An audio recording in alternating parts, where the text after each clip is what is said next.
Hili ni tishio la usalama, lakini pia ni jambo la hatari sana sana sana.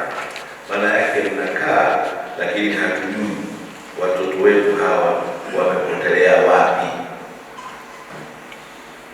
Kwa hiyo tumeiona hii kwenye halmashauri zingine, na maelekezo ni kwamba DC, mkuu wa wilaya kama mwenyekiti wa kamati ya ulinzi na usalama na DEI, moja, wafanye kazi ya maksudi ya kubaini hawa watoto wako wapi. Mbili, tujue kwenye kata zipi inaonekana hii namba ni kubwa zaidi kuliko kata zingine. Tatu, watengeneze utaratibu wa DEI na wahamasishaji kupita kwenye maeneo yote ya halmashauri ili kuendelea kuhamasisha watoto kutoka shule.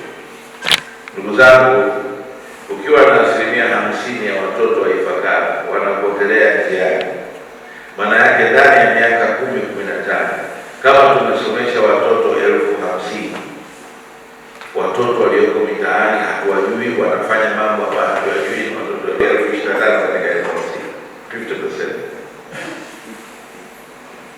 Hiyo ni tathmini ya hatari sana.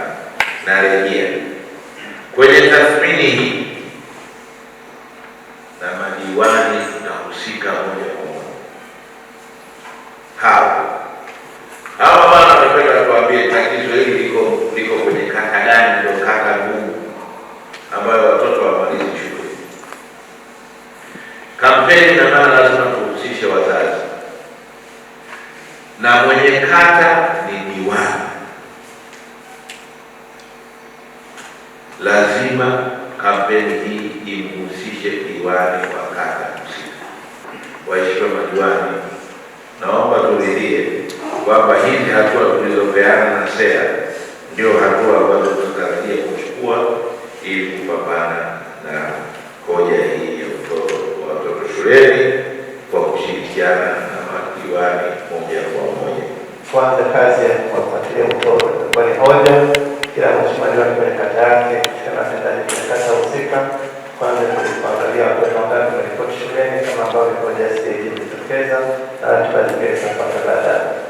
Jambo la mwisho, kahimize amani kwenye kata zetu za mtulivu.